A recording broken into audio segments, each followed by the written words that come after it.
So good afternoon, everybody, and welcome to this online event. This is the fourth online TN2 meeting in a series that is dedicated to neurodegeneration and neuroinfection and inflammation. And today, again, we have two very interesting interesting presentations with a key role for infection and inflammation. Let me see. So today I'm your host. My name is Jeroen Hoosemans. And before we start, I will first tell you something about the Zoom meeting you're in, more the technical parts. This is a webinar Zoom, so that means that not everyone is visible on screen. So only the speakers are on screen. And there's also a special way to interact and ask your questions. So therefore, we ask you not to use the chat function, but only the Q&A function. So that's indicated on this screen. So with the Q&A function, you can actually put forward your questions to us, and we will try to answer them all at the end of the two presentations. Also nice, there's also a way to upvote some questions. So if someone else posts a very interesting question and you like that question, please use the upvote function. Another tip for using this Zoom webinar is that you can actually use the side-by-side mode. And when you put your pointer on the separation between the presentation and the picture of the presenting person, you can actually move that around and either increase the person who's speaking or the presentation itself. So that's also a very handy tool that you can use. So this is the fourth TN2 meeting. TN2 stands for Translational Neuroscience Network. Normally we have every year our on-site meetings in Amsterdam, but of course now that's not possible. So please keep a look at our website. I will show the website at the end of this meeting, where we also post upcoming events for next time, but also for next year. So that will be soon also on our website. So please check that. So today we have two presentations. The first presentation is by Kinki Jim and the second by Michael Heneka. So the first one will start at 12:30 and the presentation of Michael Heneka at 1 o'clock. But first, let me introduce both speakers. So maybe they can unmute themselves and sharing their video. So the first speaker is Kinki Jim. Kinki is a resident clinical microbiology at the Amsterdam University Medical Centers, Department of Medical Microbiology and Infection Control at the VU University. And he's a PhD candidate in the research group of Professor Christina van der Broeke-Graus and Professor Wilbert Bitter at the Medical Microbiology at the VU University, and of course also Professor Diederik van der Beek at the Department of Neurology. His research focuses on host microbiome interaction using the zebrafish as a vertebrate infectious disease model and advanced imaging techniques. And Kinki is working now on his PhD thesis and is focusing on developing new interventions strategies for pneumococcal meningitis using this high throughput genomics screening and validation in a zebrafish embryo meningitis model. So welcome, Kinki. And our second speaker is Professor Michael Heneka. And I'm not sure if they are already, maybe I can, hi Michael, yes. I hope I'll stop sharing actually my video. So I hope everyone is on view. So Michael, he's a neurologist at the University of Bonn, and he's also director of the Department of Neurodegenerative Diseases and Geronto Psychiatry and Neurology. Actually, he is heading and leading a very successful research group focused on neuroinflammation. Michael has published in Nature and Lancet also some very nice reviews, so please check that out. And more recently, yeah, so he's doing a lot of research on innate immunity, and also more recently on the function of the inflammasome. But I'm sure he will talk more about that in his presentation. And also good to know, Michael is actually giving and or organizing meetings. So he's also very famous from the Venusberg meetings, which is very popular meeting for people working on neuroinflammation. And also he's organizing summer schools for young researchers. So I think both of these meetings are very fantastic. So I hope that when the situation allows it again, that he will continue to organize these meetings. Let's hope for that. So that was the introduction. I think we are heading now for first for some poll questions. So let me check with Naomi if she can share the polls. Oh yeah, so we have first some general questions for you for us to have some background of the audience that we have today. So please fill in the poll. And okay, so most of us are either postdoc or research associates. A lot of students again, bachelor and master students, and only very few principal investigators. So this means we have I think we have a relatively young audience today. That's also very good. And then the next poll.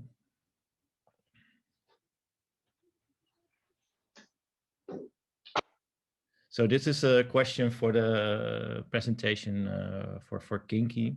The question is, whether you are familiar with the Zebrafish model as a model to study human diseases. So the majority says yes, but there are still a lot of people who are who don't know. I think maybe not a lot, but at least they are. I think some people can be, yeah, still interested in the Zebrafish model and maybe to hear more about that.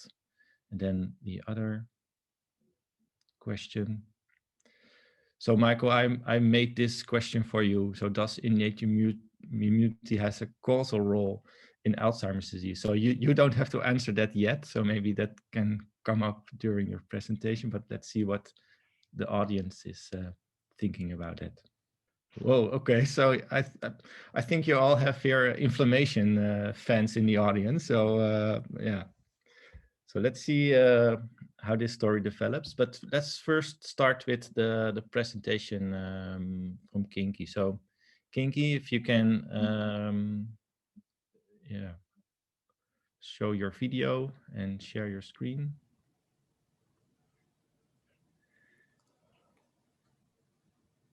It's working now?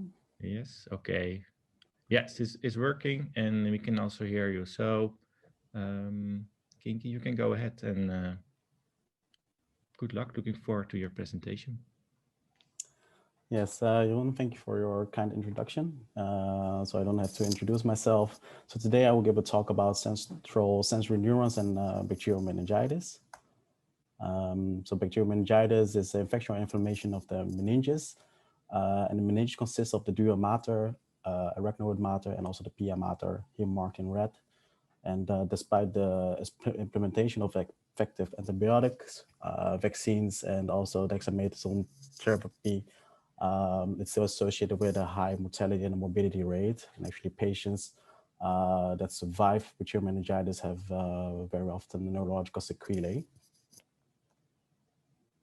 So since the introduction of the vaccines, the most common causative pathogen is Streptococcus pneumoniae.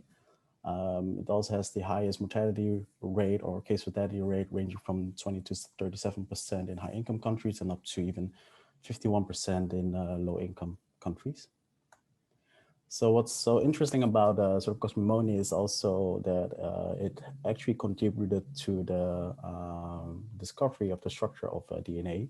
So in 1944, Oswald Avery, McCarty, and McLeod, they performed infection experiments using the Streptococcus, and they actually discovered that the transformation principle was not based on a protein, but on DNA.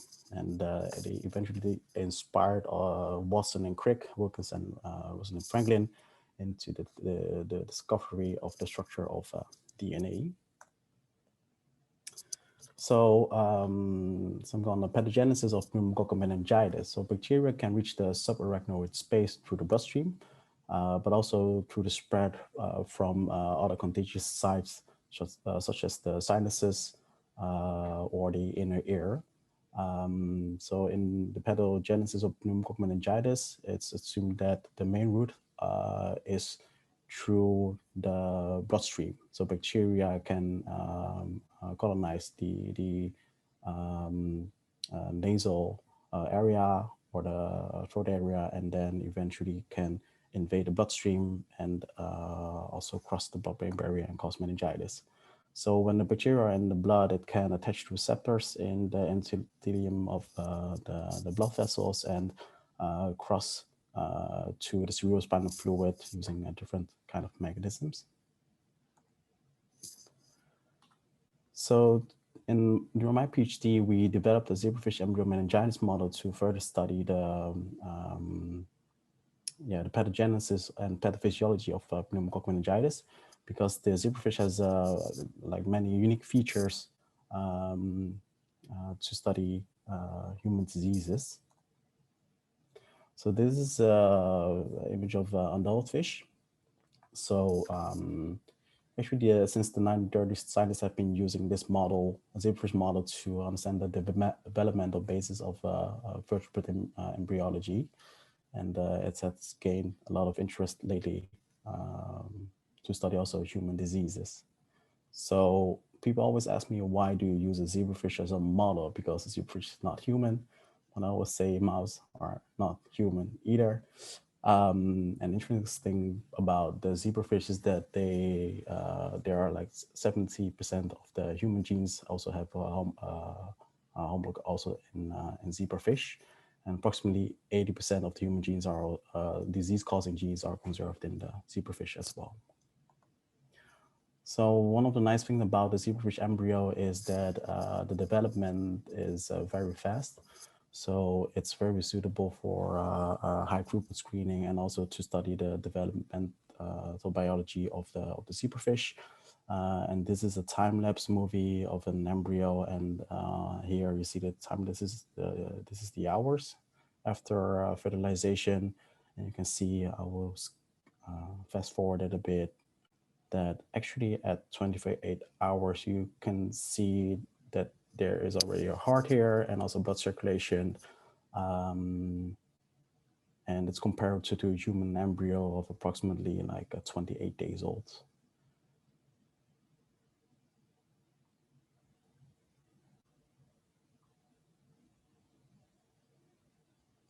Yes, nice thing about the zebrafish is also that they have conserved the immune system that's very similar to human. That's where we're really interested in as well. Another unique feature of the zebrafish is that they are translucent. So with the construction of transgenic lines, we are able to like visualize cells in vivo. And this is a time lapse of a developing embryo showing neurons that are in development over time. I think this is a huge advantage compared to rodent models, especially for in vivo imaging. But not only, so the model is very suitable for imaging, but you can actually also monitor the neural activity of zebrafish.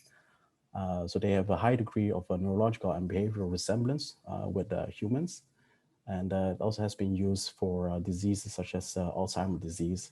And in our lab, we are using the model to study tuberculous meningitis as well. So what we did is we developed an infection model for Streptococcus pneumoniae. So in the beginning, it was a bit, yeah, we were not sure whether it would work because Streptococcus pneumoniae is a obligate human pathogen. But after injection of the bacterium in the ventricle of the zebrafish, we observed that the bacteria can colonize the ventricle of the zebrafish, and also bacteria end up in the central canal. So this resembles the pneumococcal meningitis in humans. And also a distinct feature is the curvature of the zebrafish. So it goes up a bit, and possibly that resembles the neck stiffness, one of the clinical symptoms of bacterial meningitis in humans. So that was very interesting the first time we saw it. So I talked about the conserved immune system, and after injection of the bacteria in the hindbrain ventricle, you see here in red, we observe that indeed the neutrophils are recruited to the site of infection, and we try to clear the bacteria there. So what we also did is we injected the bacteria in the bloodstream, because I talked about how the pathogenesis is of bacterial meningitis. So the bacteria will end up in the bloodstream, and then it can cross the blood-brain barrier and eventually end up in the cerebrospinal fluid, causing meningitis. So interestingly, we also observed that the bacteria can actually clog the blood vessels, and probably destroy the blood vessel and break through, as well as another proposed mechanism. An interesting fact is that all patients with bacterial meningitis are, so one of the complications of patient with bacterial meningitis is actually cerebral infarction. So maybe that's one of the mechanisms. And we also observed that without destroying the blood vessels, bacteria are able to cross the blood-brain barrier and end up in the brain parenchyma. So first conclusion is, hopefully I have shown you that the zebrafish is a powerful vertebrate model to study host pathogen interaction and infection dynamics. So next, after we developed the model, we started a collaboration with Dr. Claire Wyatt. So she's a PI in the Paris Brain Institute, and her team combines genetics, biophysics, physiology, and behavior to understand how the sensory inputs are integrated in the spinal cord during development, and also active locomotion. So her lab discovered that neurons contacting the cerebrospinal fluid, so in the spinal cord, that there are mechanoreceptors, and that they can detect curvature. So here's an image of the neurons, so the cerebral spinal fluid contacting neurons, lined here. And so if we look at what is surrounding cerebrospinal fluid in the like surrounding the medullospinal central cord, it's mainly epidermal cells, but also these neurons, so these so-called cerebrospinal fluid contacting neurons. So what they also observed is that when you apply active or passive locomotion on the fish, these neurons will fire. So I talked before about the curvature of the zebrafish. We observed that one of the first things that came up was maybe it's the mechanism why patients are neck stiff. And because of the unique localization of the neurons, we hypothesized that these neurons can also play a role in detecting and fighting infections in the cerebrospinal fluid, such as pneumococcal meningitis. So how are pathogens detected in the cerebrospinal fluid? So a lot has been, like a lot of previous research, mainly focuses on the brain parenchyma, on the astrocytes, on the microglial cells, but actually not much is known about what will happen when the bacteria eventually end up in the central canal. So this is on the lower right, you see the plane, like dorsal plane of the central canal. It's surrounded by epidermal cells, but also those cerebrospinal fluid contacting neurons.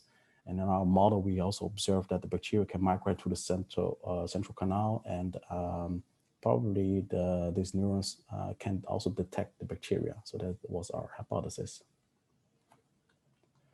So we performed calcium imaging. So calcium imaging, I'll go one back. So we use a transgenic line with green fluorescently labeled neurons in the central canal.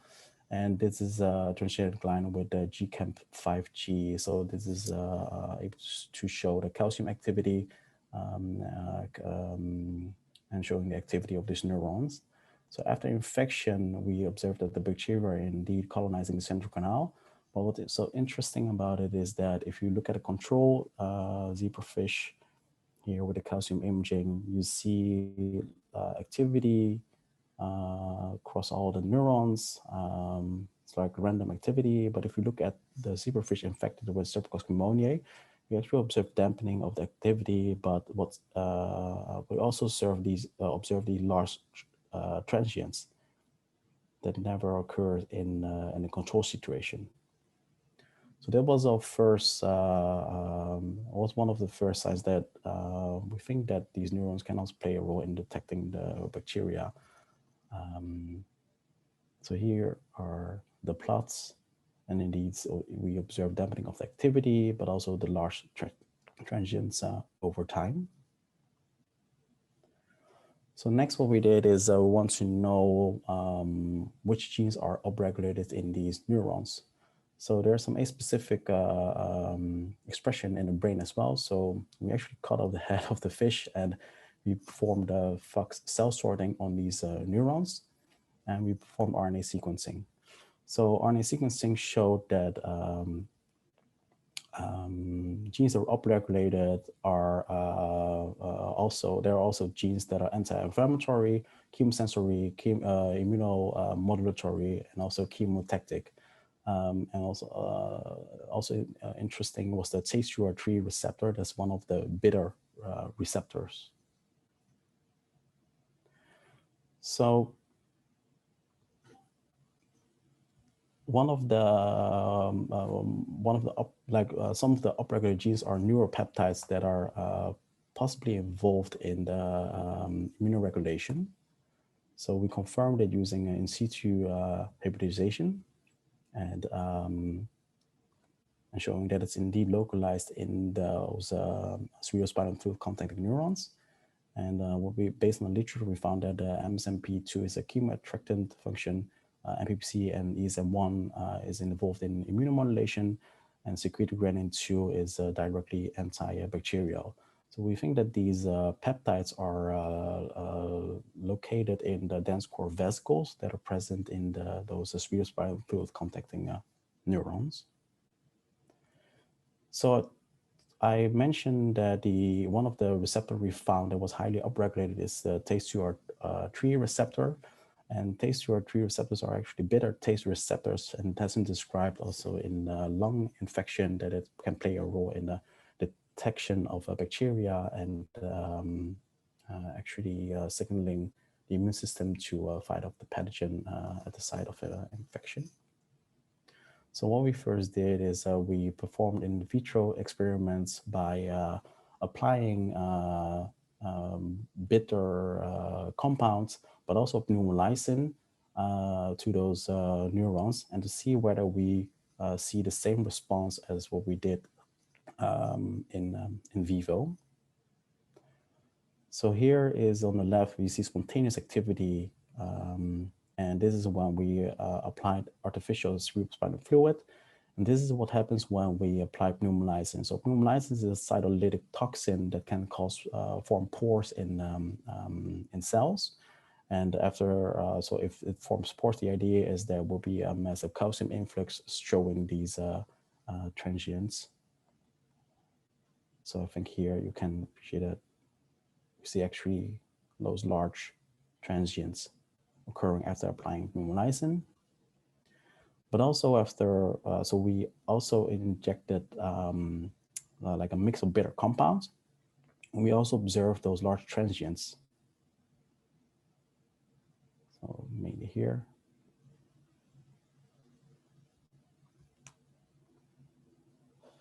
So both pneumomycin and those bitter compounds appear to elicit those large transients in vitro as well. And so we first applied a mix of those bitter compounds, and then we further tested those compounds individually. And we found that there are two bitter compounds, the DMDS and also the 2-pentanone, that are showing those transients when we apply them separately on those neurons. And the interesting thing about it is that these two like volatile metabolites are also secreted by Streptococcus pneumoniae. So we found evidence that in vitro that indeed pneumomycin and those bitter compounds play a role. And what we did next is we want to also know what happens with the transcriptome when we infect the fish and also looking at the neurons. So what we did is we performed RNA sequencing on those neurons again, but then comparing the control state, like the neurons in the control state, so non-infected, versus neurons that are in an infected zebrafish. So strikingly, what we found is that approximately 1/3 of all the genes that are either upper or downregulated are involved in innate immunity. And the transcriptome analysis showed that the complement components are upregulated, cytokines and chemokines, also receptors involved in innate immunity, but also oxidative stress enzymes are upregulated. And some of these genes or the products of the expression of the genes are also found in patients with bacterial meningitis. So we hypothesized that if we ablate those cells, then they lose their function, and what will happen to the survivability of the zebrafish. And so we use a nitroreductase system, adding metronidazole will ablate those cells. And what we observed is that after ablating the fish, those neurons, after infecting them with the Streptococcus pneumoniae, they showed a higher mortality rate as compared to the control zebrafish. And also we talked about the dense core vesicles. So I think there are neuropeptides there involved that are immunoregulatory or directly antimicrobial, but those cytokines and chemokines are actually also released by those dense core vesicles.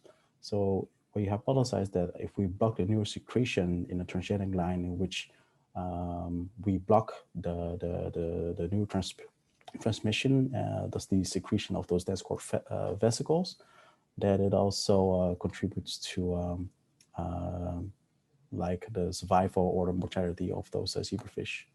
And that's indeed what we observed. So the fish that with a blocked neurotransmitting system, they actually die faster as compared to their to the control zebrafish. So in conclusion, we found that sensory neurons contacting the cerebrospinal fluid can detect bitter compounds and pneumomycin secreted by Streptococcus pneumoniae, and it can actually combat the infection via secretion of factors involved in innate immunity. So I want to thank you for your attention, and I want to also, of course, thank my supervisors, Christina van den Boekengaus and Professor Diederik van der Beek, but also our collaborators, Claire Wyatt, who was doing an amazing job in the spinal sensory spinal signaling field, and also Jan Binnenveding for providing us with different bacterial mutant strains.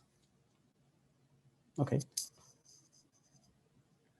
Okay, thank you, Kinki, for this very interesting talk, and also very nice videos and pictures of the zebrafish. It was really nice to see. Let me first point out to the audience that you can post your questions in using the Q&A function.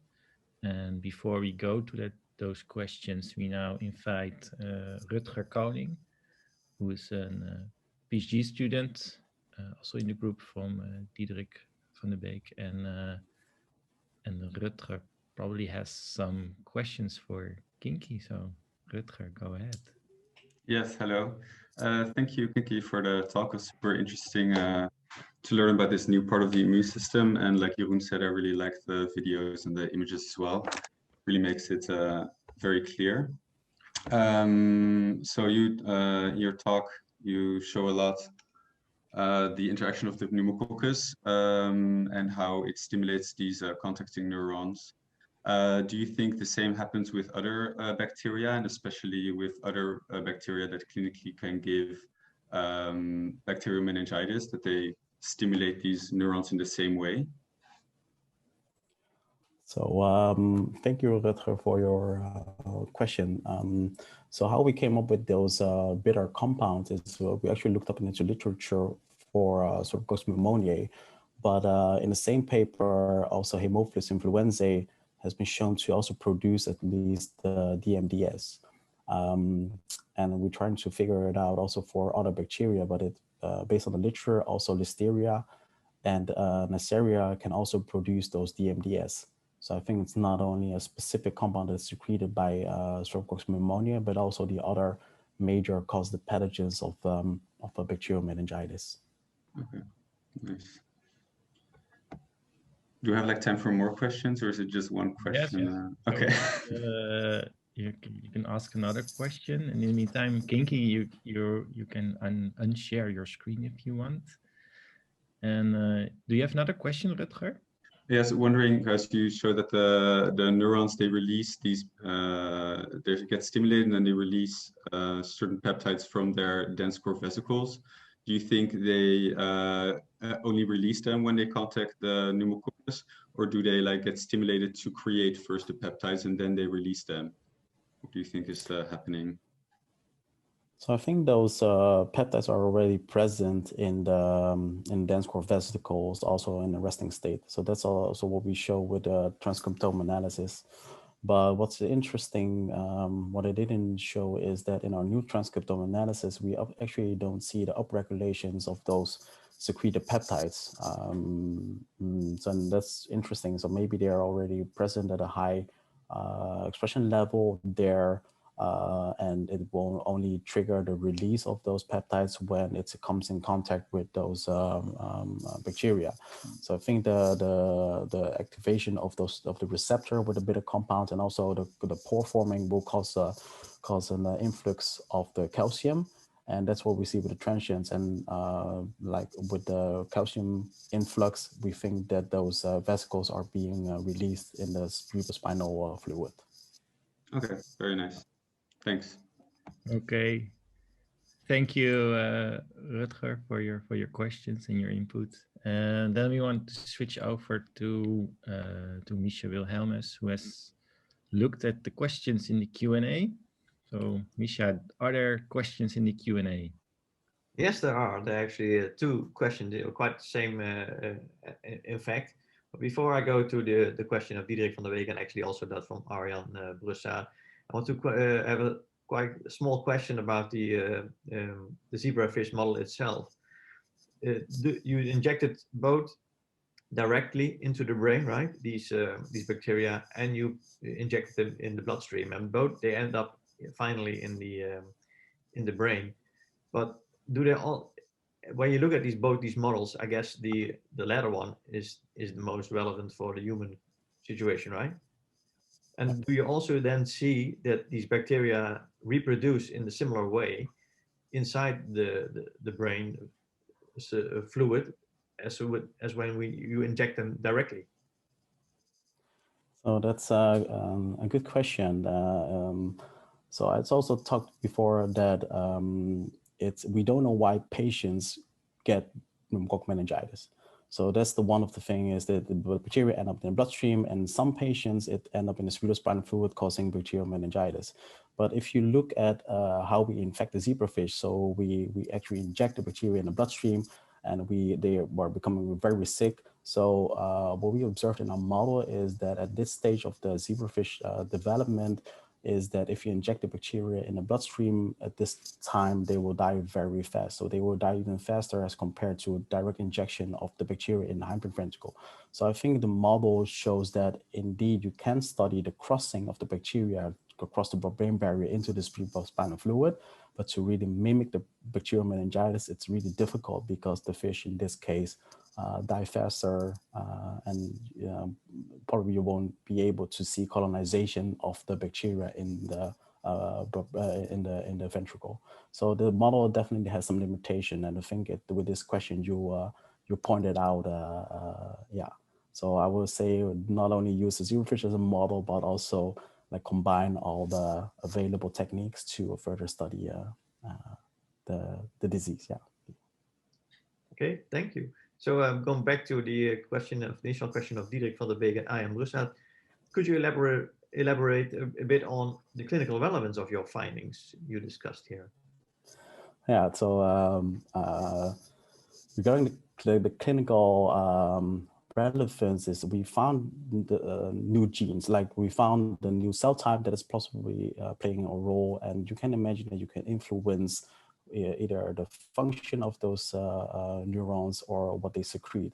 So it provides an insight into like more mechanistically what's going on, and that opens up avenues for future targeting of those genes or the compounds that are being secreted.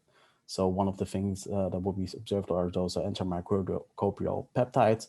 Is it an idea to maybe inject them into the patients, maybe intrathecally?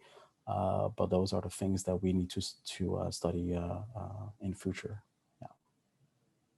And I got an additional question of Diederik van der Beek. So could you discuss the role of the CSF and the development of neck stiffness? So you briefly mentioned it, but do you have also some data on that? We do have some data, but yeah, we still need to yeah, find the exact mechanism. So what we observed that the neurons are playing a role in posture. So if you activate them, they will so if you activate them, they can actually cause a phenotype that's resembling the neck stiffness in patients. So they're really important for locomotion and specifically surrounding the spinal cord. But the exact mechanism, I think we need to do more experiments to really prove that. But what we did observe is that most of the zebrafish that are being infected, they show that coiled up phenotype. So suggesting that indeed those maybe it's those neurons or maybe something else that is causing that phenotype. But we have yeah, like here signs that something is happening there, and very likely those CSF are playing a role there. Do you have time for one more question? Yeah, I think, yeah, one more. And it's actually, so Diederik, I think, posted the question, actually had the same question. So it's about the complement factor. So I think Diederik asked which complement factors are secreted. And actually my question was, so you mentioned complement, but how similar is the complement system in zebrafish? How similar is that to humans? I mean, the complement system is evolutionary, very old, but is there a similarity between fish and human in that regard? I think it is still a field that that is exploring the complement system. So the interesting about the immune cells is that they have duplicates. So sometimes we don't even know which complement A or B is exactly doing. And I think the zebrafish have even more immunoregulatory genes as compared to humans. So the question of Diederik is, so what we observed is that at least the C3A is upregulated in the infected fish, and that it's been shown in humans to be upregulated as well. And interestingly, the C1Q, A, and B, they are downregulated, but it could also be a mechanism that when there's a lot of C1Q present in the cerebrospinal fluid, you get a negative feedback and causes the downregulation of the C1Q. But what is exactly in the CSF, we don't know. But we only see that these genes are upregulated, but it can have a positive or negative effect, of course, on. Yeah. Okay. Yeah. Okay. thank you. Thank you. So thank you, Misha, for helping out with the questions, and Kinki for this very nice presentation. Thanks. Thank you. So we're now going to switch over to the next presentation. That's the presentation by Michael Heneka. So I'm waiting for Michael. Yeah, there's Michael again. Hi. So yeah, Michael, you can start sharing your screen if you want.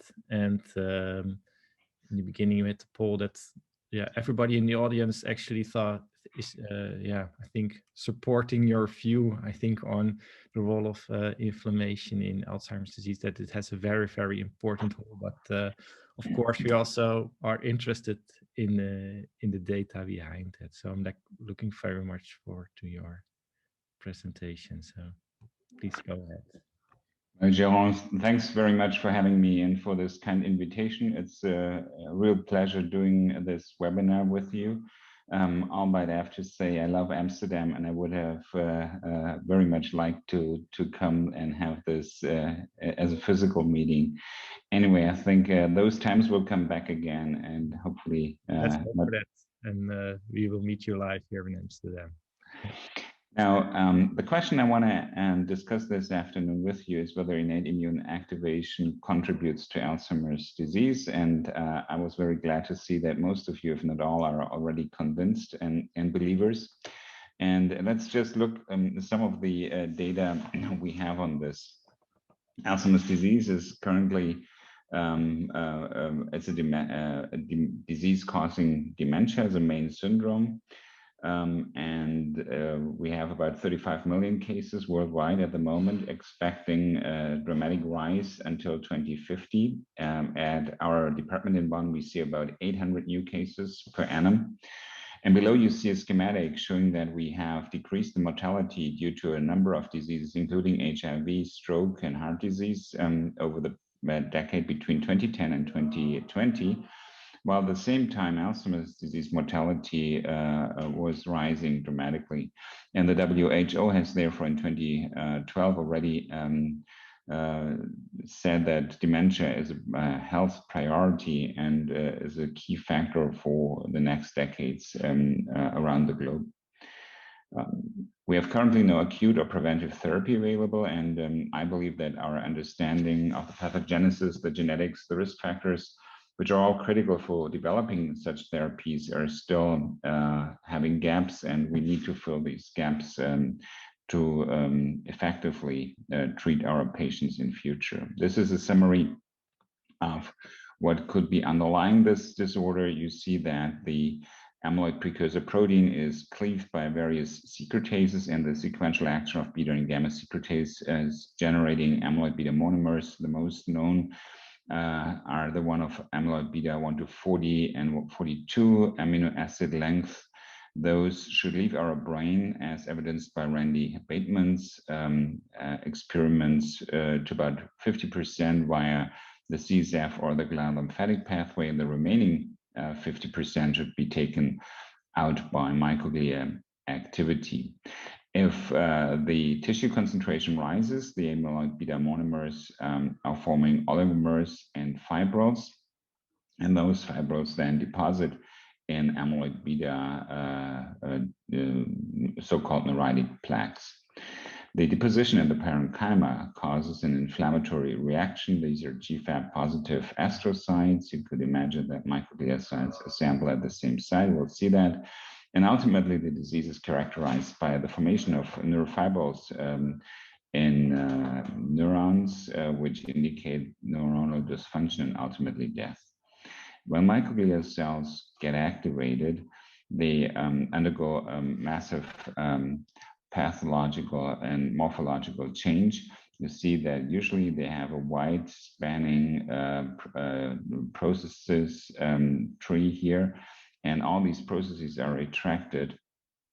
The microglial cells become round to amoeboid, and as seen here at this site of amyloid beta deposition. They start to release a number of pro-inflammatory mediators, including complement, cytokines, chemokines, nitric oxide, and radical oxygen species, followed by anti-inflammatory mediators, which try to resolve that type of inflammation. At the same time, these cells start to do a lot of beneficial things for our brain, including a reduction of synaptic scaling of the dendritic tree, stopping or reducing strongly the production of neurotrophic factors and debris clearance. In general, how can inflammation impact on our brain? And I want to distinguish a functional as well as a structural impact. The functionally, cytokines including IL-1 beta, interferon, TNF-alpha, and others have been shown to suppress long-term potentiation, and long-term potentiation is an important factor for information storage and consolidation. Structurally, has been shown by Sandy Hewitt and others that there is an important synergism with excitotoxic stimuli. Neither inflammation or glutamate alone can harm hippocampal or cortical neurons, but when occurring together, there's a strong loss of neurons and neuronal structures observed.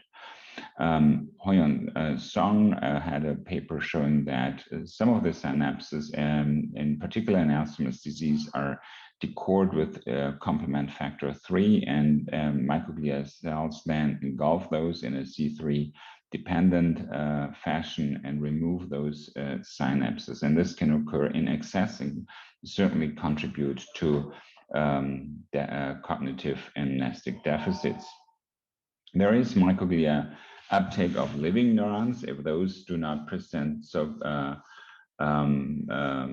called do not eat me signals on their surface, as found by Jonas Neer and Guy Brown from Oxford.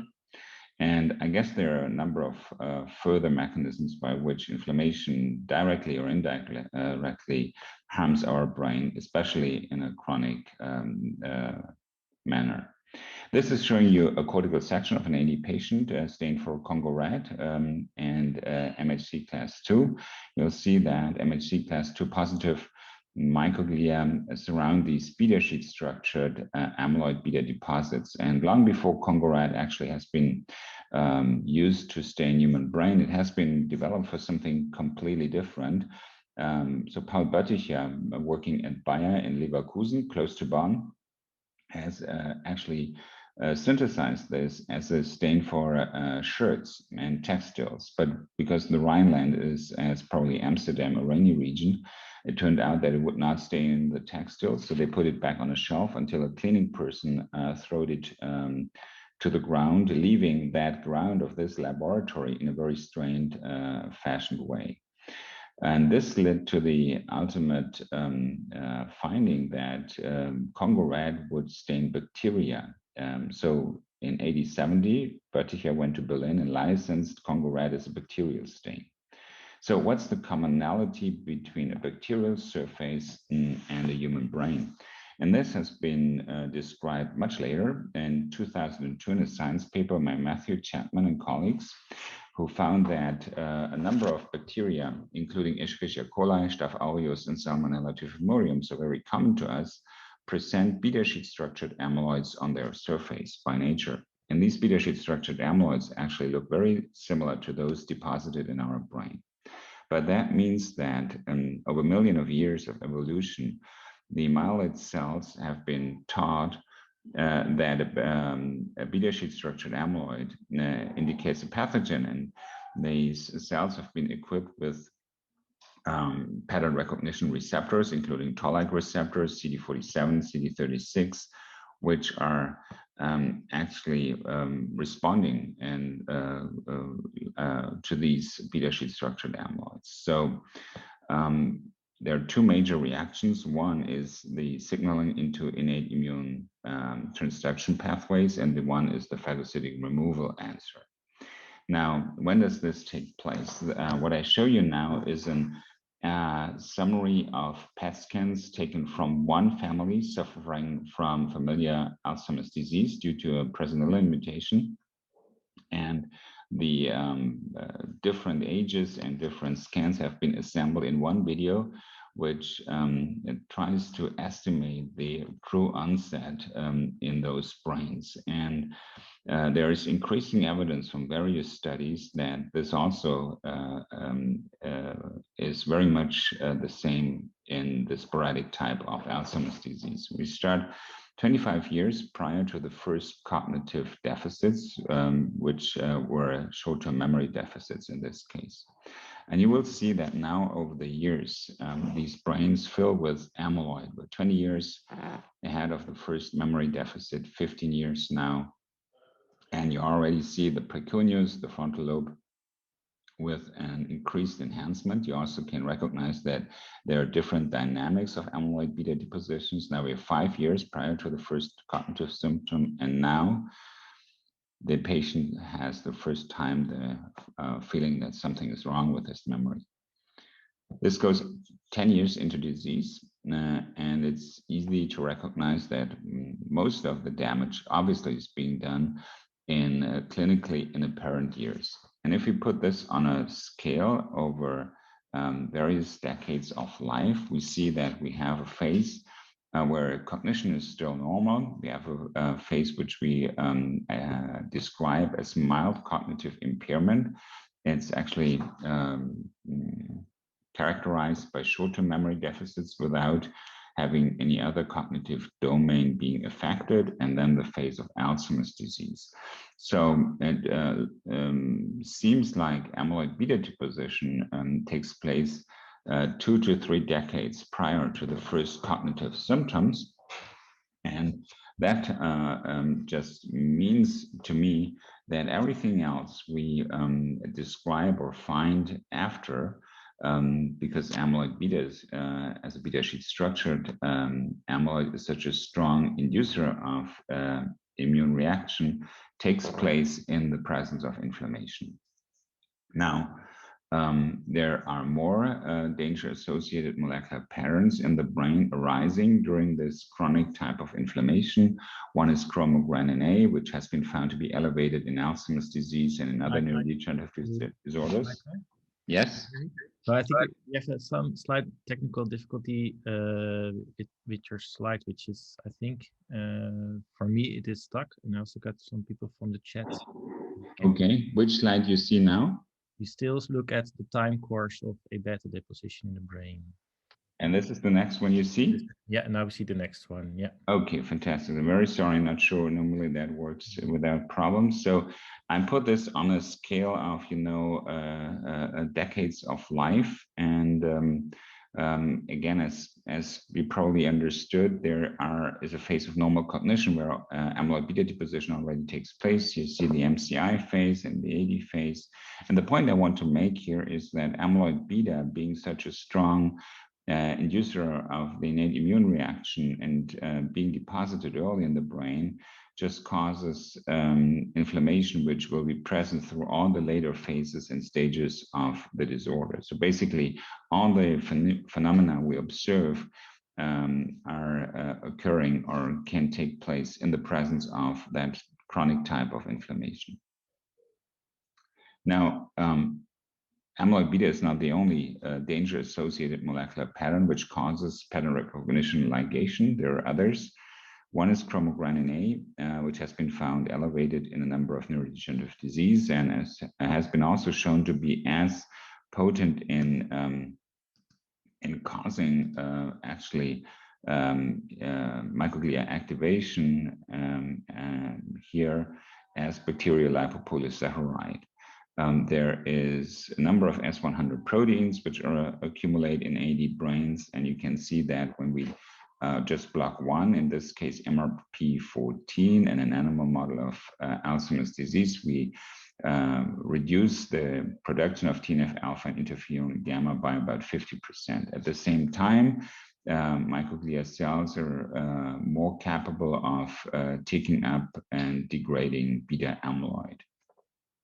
So obviously, these immune responses are compromising the clearance of the underlying inflammation-causing peptide. This all takes place on various genetic backgrounds, and our GWAS analysis over the past decades have found a number of risk polymorphisms, of which many reside in genes that encode for proteins in the synaptic compartment, but an equal number are also encoding for proteins which are involved in innate and adaptive immune pathways. Having said this, we have not yet understood how this is actually interacting with our lifestyle, and there are various factors which may fuel into inflammation, including midlife obesity. About 10% of fat tissue is activated macrophages. Pure oral health and periodontitis are a critical factor. Aging itself by the generation of a senescence-associated secretory profile. Brain trauma, we know that infections or systemic inflammation is a factor that fuels into the disease, and actually reduced physical activity, which we all probably have every day in our working life, is a further factor that compromises immune functions and lead to higher levels of circulating cytokines and inflammation in the brain. Now, it's important to reconcile that if we compare mouse and human data, only a percentage of these pathways are being shared, and this is work by Suk and colleagues showing that comparing burns, trauma, and endotoxemia between mouse and man, and these data show that only approximately 30% of the adaptive immune signaling and 40% of the innate immune signaling is being shared between both species. It's important, and therefore we focus on only those pathways which are actually shared, and this is work by Eric Bodeke's group from Groningen, identifying a human microglial core signature, and you find the inflammasome family right in the core of the signature, as well as their products. And the most prevalent inflammasome in microglia cells is the NALP3 inflammasome, which requires either ligation of a cytokine receptor or TLRs, which induce the transcription of proforms of cytokines, chemokines, and autoinhibited NALP3. This is a priming step, which then is followed by a step of post-transcriptional activation that licenses the buildup of the inflammasome and the formation of the ASC-SPEC. Licensing steps can include mitochondrial damage, potassium shift, or exposure to amyloid beta or silicium crystals, for example. Once the ASC-SPEC is being formed, there is activated caspase 1, which then cleaves proforms of IL-1 beta, IL-18, or gastrium D that collectively ensures the release of these cytokines in the extracellular space. When we looked at Alzheimer disease brain sections, we found these ASC-SPECs here formed in microglia cells, in this case in the frontal cortex, and we had to find a way to estimate in a better way the activity of these ASC-SPECs, and we did so by blotting for cleaved caspase 1, which is a direct indicator of NALP inflammasome activity. Doing this in the frontal cortex of 80 cases, NH-matched non-demented controls found that we have a strong increase in Alzheimer cases as compared to the controls, and luckily this is completely reflected in all the mouse models, including the APP-PS1 mouse model shown here. You can see that cleaved caspase 1 NALP inflammasome activity increases in an age-dependent manner. If we knock down the NALP inflammasome, this signal disappears, as well as the IL-1 beta levels, which go back to baseline levels in the brains of these animals. Now, knocking down the NALP inflammasome in APP-PS1 mice prevented microglia activation, increased amyloid beta phagocytosis twofold, reduced the overall cerebral amyloid beta load by about 70 to 80%, and strongly protected from spine loss. These were experiments done by our collaborator Martin Korte from the Technical University in Braunschweig, and ultimately, importantly, had a strongly improved spatial navigation and object recognition memory. And I want to point out that these animals were tested 18 months of age when they were really advanced in the disease, and you can see that in the green line, APP-PS1 knockout animals are almost near to normal. Now, one of the interesting questions was whether and when this actually starts. And this is work from a collaboration with Fred van Leuven in Belgium, investigating the V717I, so-called London mutation carrying APP mouse. And you can easily see that there are no extracellular deposits at 3 months of age in comparison to 16 months. However, very early in the, we found focal microglia and astroglial activation. And interestingly, the microglia cells were immunopositive for interleukin-1 beta. So we asked ourselves whether those sites of focal innate immune activation would be the sites of future amyloid beta deposition. And if so, what would be the mechanisms leading to this? So we thought a bit about the fate of microglia cells when they have a sustained activation of the inflammasome and glutamine D pore formation. These cells undergo a periapoptotic inflammatory death. And by this death, they release the ASC spec. And you will find ASC specs within microglia cells and in the extracellular space in AD patient brains, as well as in the mouse models, which we quantified, and then started to experimentally induce periapoptosis in microglia cells. First, by exposure of these primary microglia cells to LPS and ATP and nigericin, which are all great inducers of periapoptosis and inflammasome activation. And you can see that we were able to visualize and fact sort those S specs. And then I kind of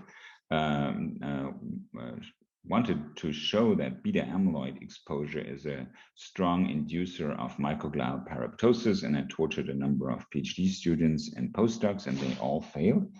So I had to do it on my own, and I was failing even better.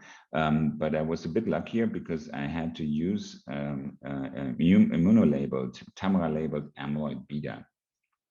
And doing so, we were able to check the cell culture and immediately recognize that we didn't see much effect because the ASC specs, once released from the dying microglia, would immediately bind to amyloid beta. And here I'll show you a little movie, and I would want you to focus on this microglia cell, which is, or microglia cell model, which will undergo periapoptosis and release an ASC spec.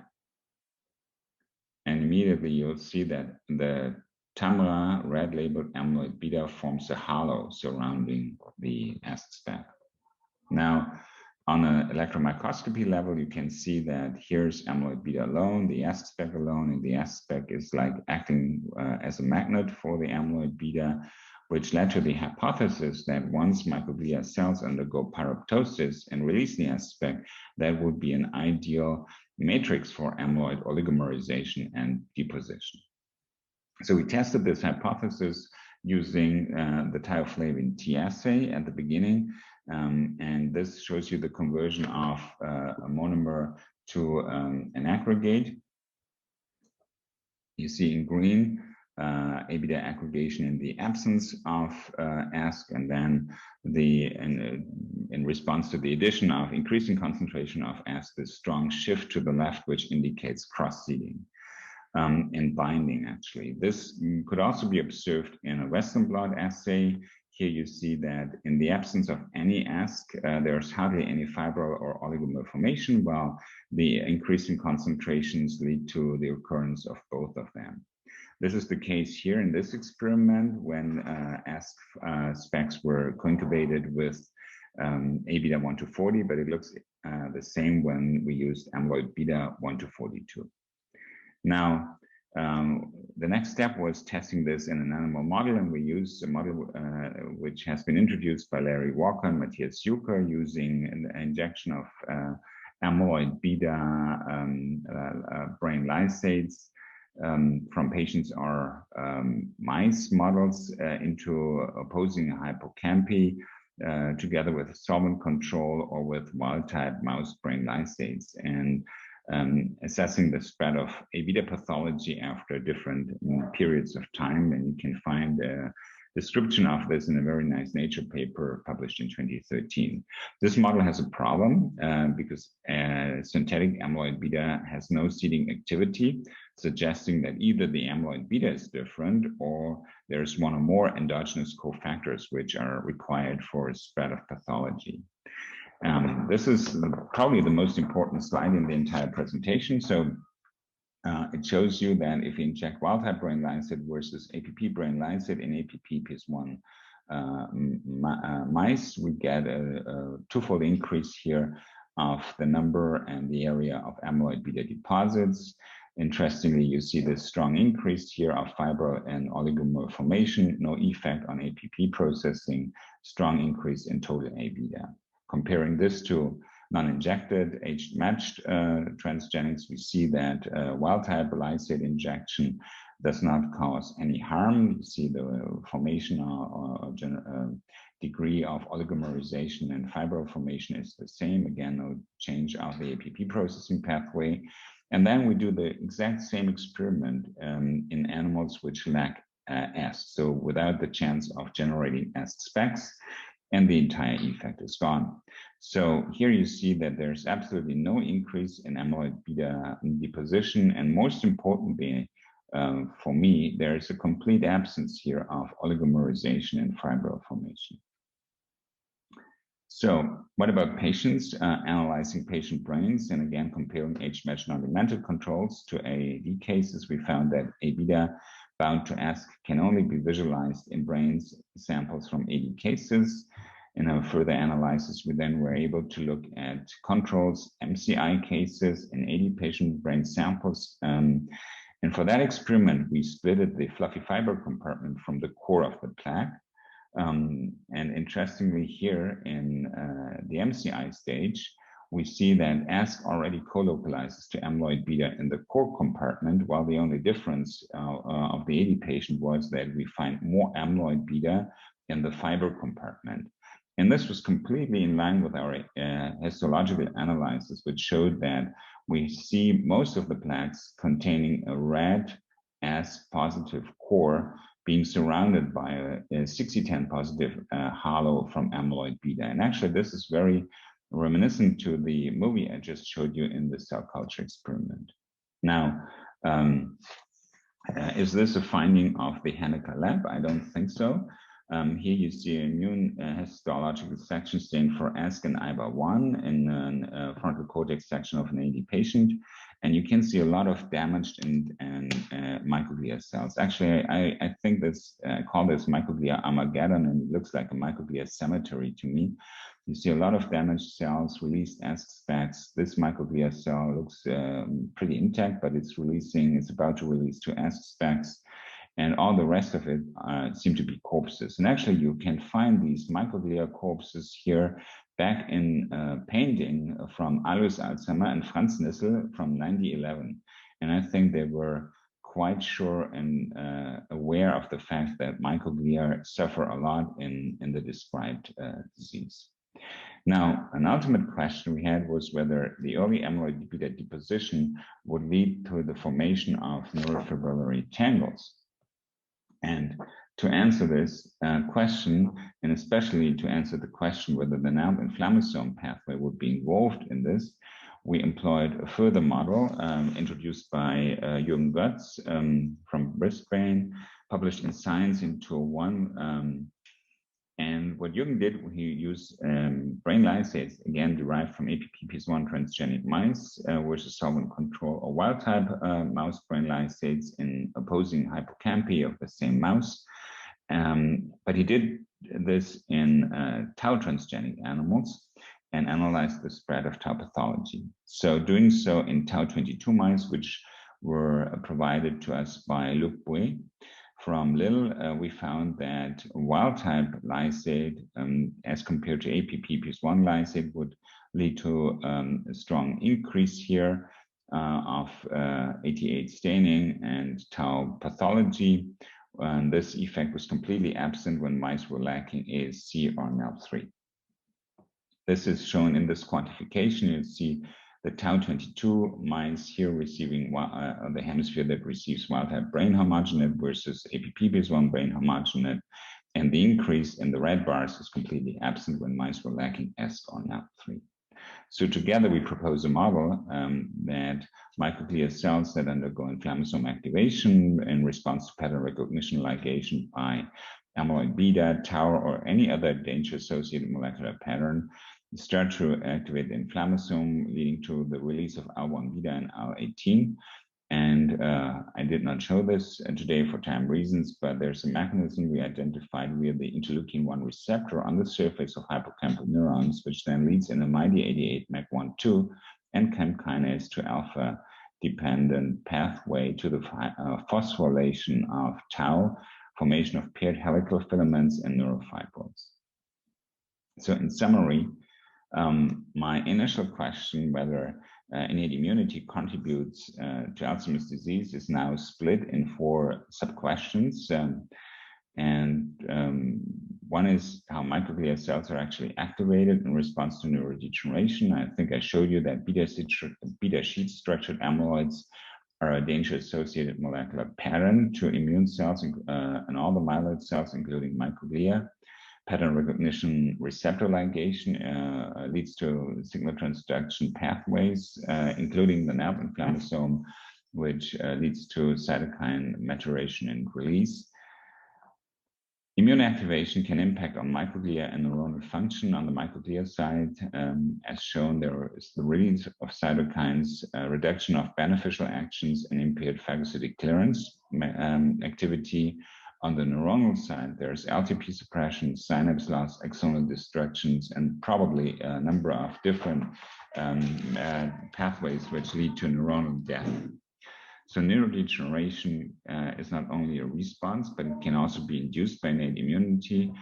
I think the spread of pathology through ASC-spec seeding is one mechanism, and we then identified the modulation of tau kinases and phosphatase PP2A, which led to the induction of NFT formation, as I just showed you. Can neuroinflammation be a useful and potential therapeutic target? I believe yes. We have accumulating evidence now from genetics, neuropathology, and experimental clinical studies, including those I just showed you.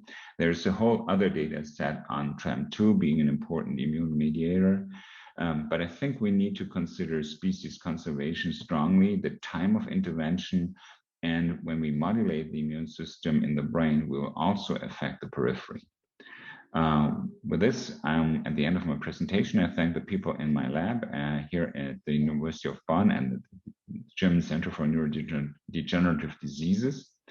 All our partners, including partners at the UKB, UMass, and Tübingen and Barcelona, and of course all the great funding associations which support our work. And I'll stop here and hope you have questions. Okay, thank you, Michael, for this really nice overview of your research, but also of those of other people in the field. It was really nice, and also some history lessons that were really interesting. Also the origin of Congo red, that was really intrigued. So now I invite Adrian Pike, who is a PhD student at the Clinical Chemistry and Pathology Department, also studying the role on inflammation. So, and she has some questions for you. Yeah. Hi, Michael. Nice to see you. Hi, Adrian. Nice to see you.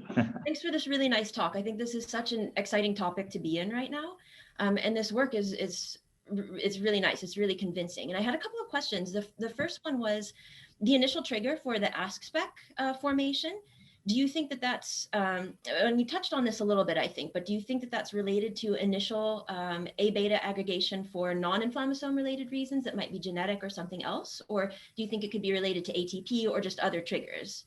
You know, I think it's in what really happens in the AD patient brain is not entirely clear. You know, what's the key trigger? It could be ATP, could be amyloid beta, it could be tau. We can induce the paraptotic mechanism by a number of priming and pattern recognition ligation steps. We usually require LPS, but we also can use just tau as a priming step, and then using A beta or A beta and using tau, and it always ends with the same, depending on concentration and time of exposure. So it's about the sustained presence of the inflammasome activity, which then leads to the cleavage of the gastromin D, and too many gastromin D pores on the surface will ultimately cause paroptotic death. So it's a number of, it's a question how much gastromin D is cleaved, and you can stop in the paroptosis in gastromin D knockout microglia, for example. Okay. Then my other question was this. So the work of your group really quite convincingly shows that inflammasome pathology or activation is upstream of tau pathology, one of the more recent publications. And I was just curious because, how do I explain it? If both proteins tau and amyloid beta are capable of activating the inflammasome, and the inflammasome is able to regulate tau through phosphorylation, controlling its phosphorylation and everything. What about the differential spatial distribution of those two proteins through the brain? I think you might have been starting to talk about this with the slide you had to gloss over. But, yeah. So it's a bit, about the dynamics of amyloid beta deposition, and I'm still, looking out for studies which look to both, at least, especially in the very early phase of disease, like a tau PET and an A beta PET. And I believe that there's a very recent paper showing that microglia activation takes place in semantic dementia, exactly in those areas that showed tau pathology. It's a paper which came out, I think, 2 weeks ago by the group of Joseph Master in Houston. And they convincingly show that, microglia activation is taking place at the site of tau pathology in living humans. So I think we need more of these studies to see. And it's interesting, we have a paper underway where we looked at a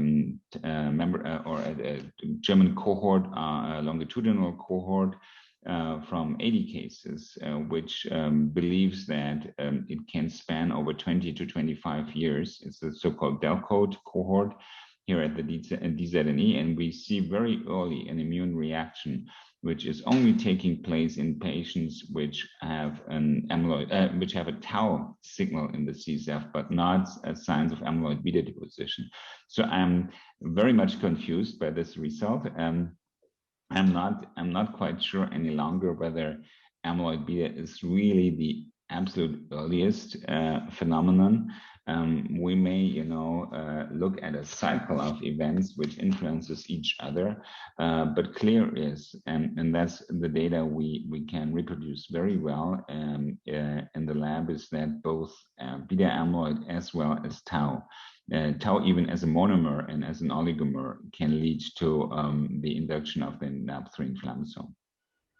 Well, actually, that leads to my final question, which is a little bit technical, but it's useful for me. So yeah, this work suggests that monomers and oligomers are able to activate the inflammasome, whereas previous publications showed that fibrils, or at least aggregates, were able to activate the inflammasome. And I was curious, what do you think is the difference there? Why that difference in results? I think that we look at different pattern recognition receptors which respond to that, and I just believe that including our own publications, the early publications we just aggregated amyloid beta, and we have a Journal of Neurochemistry paper by Asta Lukono-Innate, who came to my lab for a year to work on this, and she showed convincingly that she can induce the NAP inflammasome by amyloid beta oligomers. And now we have this work by Christina Ising, who used even tau monomers to induce the NAP inflammasome. It's just we're getting better in detecting caspase cleavage. We getting better antibodies. We require less protein now because we use the JES assay, so capillary Western blot assay, which allows us to basically take the cells, which we usually just take for supernatant. So we take a 96 well plate, we take the supernatant for L1 beta, and we take the cells on the bottom for protein measurements, and we can now analyze the inflammasome of expression in just those cells and the cleavage. So it's really very nice, but we develop these techniques further, and if you wish, Amsterdam is so close, you just combine and we share it. But I also have to tell you, each change, when we stop doing this for a couple of weeks, then we have to run the assays in again, and it's always a big hassle. So we'll try to never stop and have always enough antibodies and material there to continue the assay, because it's not fragile, but it's and it's reproducible, but it's the capillary assays and detection of cleaved caspase is tricky. Okay, yeah. Great, thanks, Adrian. Definitely be in touch. Yes, thanks for your contribution. Michael, maybe you can move your camera a little bit so you have a complete view on you. So that's great. So we also have some questions from the audience. So Dieter Broekhaert asked, do you believe that in light of all recently identified forms of regulated cell death, other cell death mechanisms could play a role, also considering them in the interaction of inflammation with most of them? So meaning, is pre-apoptosis exclusive or inclusive? No, I think there are already several different types of pyroptosis being identified just in the pyroptosis world. There is a big, the macrophage people are in the lead of this, and where the microglia people are, just working a little bit behind that. I cannot tell you if all these different pyroptotic types of cell death are present in microglia as well. I believe that microglia cells can undergo various types of death, including apoptosis, and we have a series of experiments where we use high molecular aggregates which are taken up by phagocytosis, and then cells can't degrade that, obviously, to extent, and they die from a kind of disrupture and of lysosomal membranes and digestion from within. And there are obviously different types of cell deaths are occurring, and we have to see what of this is a cell culture artifact and what is actually found back in the human disease. Yeah. There's also a question from Femke Bouwman, a neurologist in our Alzheimer's Center. She mentioned there are also different isotypes of clinical AD cases, atypical AD cases, and in some of those groups, you can also find increased inflammation. There's also, of course, early and late onset, where you probably can find different levels of microglial activity. What is your view on that? In general, the reactivity of the immune system in the entire body is stronger in young cases as compared to an aged population. We call this immune senescence in the periphery, and maybe there's something like immune senescence in the brain as well. But I'm always wondering, in Europe as well as in Northern America, the disease is being survived 10 years after the diagnosis. So if we now believe that there are 2 to 3 decades prior to the diagnosis, we talk about a disease that probably lasts there for 3 to 4 decades. And then we take the brains out, sometimes with interesting post-mortem times. I just reviewed an institute in a European country, let me not identify that further, and they set up a program, and their mean post-mortem time is 40 hours. And to me, 40 hours, I think you're a neuropathologist, but 40 hours is beyond everything. This is a dying piece of meat, and I don't know, when you analyze that, what conclusions you can take about disease mechanisms out of this. So I think we have to be careful if we kind of speak about the degree of inflammation in these brains. And we have to have more analysis longitudinally. We have to have more analysis by PET, CSF, blood, and whatever we can get along the disease trajectory. to get a good impression at which time which inflammatory pathway is on and off, and inflammation is highest. Yeah. So maybe that's also related to the one of the questions, Anne-Marie van Dam. She said, "Thank you for this wonderful presentation." And she asked, did you also look at postmortem brains, or do you know that from patients with mild cognitive impairment or maybe an early stage of Alzheimer's disease? Do you also see I call it the symmetry of these functional microglia already in these early stages? And that's a very interesting question. So I have to confess, we looked at MCI brains, and we did do two analyses. We did check for caspase cleavage, and that can be found in one of the 30 supplementary figures of this 2013 paper.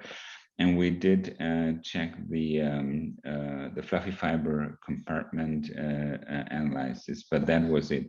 So we didn't went back and checked for this microglia symmetry. So in the destruction of microglia cells in MCI patient brains, and that was a super interesting thing, which definitely should be done.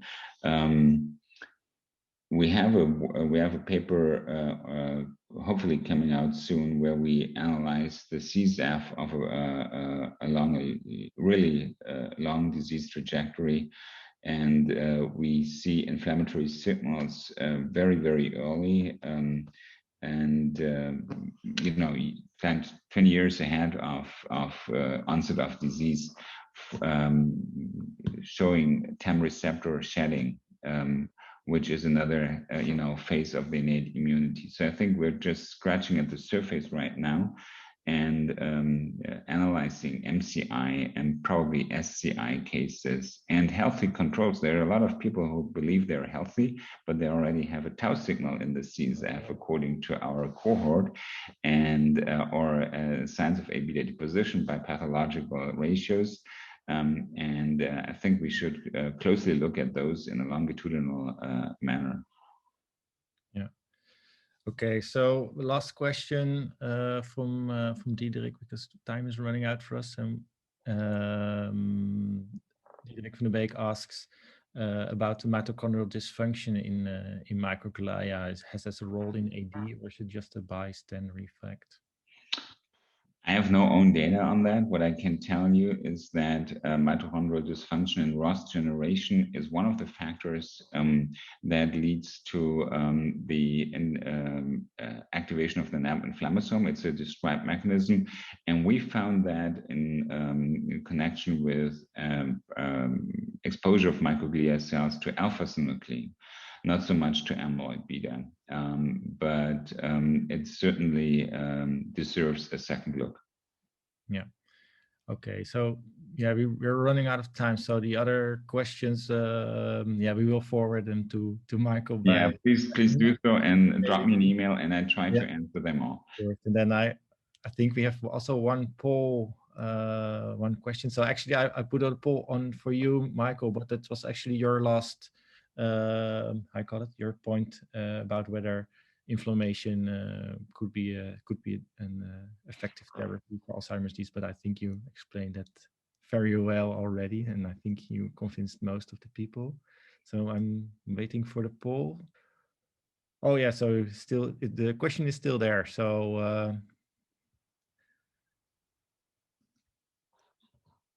I think yeah, so you were convinced. I think the audience as well.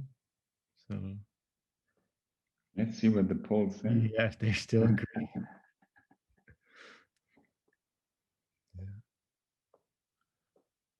Okay, so there's one person who's not convinced yet. So you still have some work to do, Michael. I lost one. Yeah, you lost one. Yeah. But you know, in fact, it's problematic, and you can do a lot of harm modulating the innate immune system. So I believe that we have to learn a little more until we can start doing this. Yeah, I agree. So I thought there was another poll question. Yes, so that's about the Zebrafish model.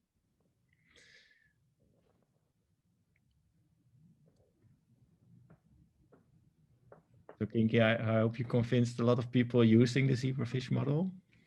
I hope so. And Yeah. they can contact me if they're interested. Us. Yeah. Let's see, maybe. So I always yes, no. So it's a little bit mixed. I think you really have to like fish to do that. Okay. So thank you, Kinki, and thank you, Michael, for being with us today and sharing your data. It was really interesting. And yeah, for both of you, I hope to see you soon in real person, and looking forward to that. And we'll hope so. We'll have a beer, at least one. Yeah, at least. Yeah. All right. Okay. Take care. Bye-bye. Bye-bye. So let me share my screen again and at least let you know or announce that we have our final launch meetings for this semester or before the summer on the May 20th with Dr. Janne Papma and Dr. Priyas Trewari. So I hope to see you back again on May 20th, and for the rest I want to say thank you for your attention, and see you next time, and have a nice day. And of course, please look at our website for further information.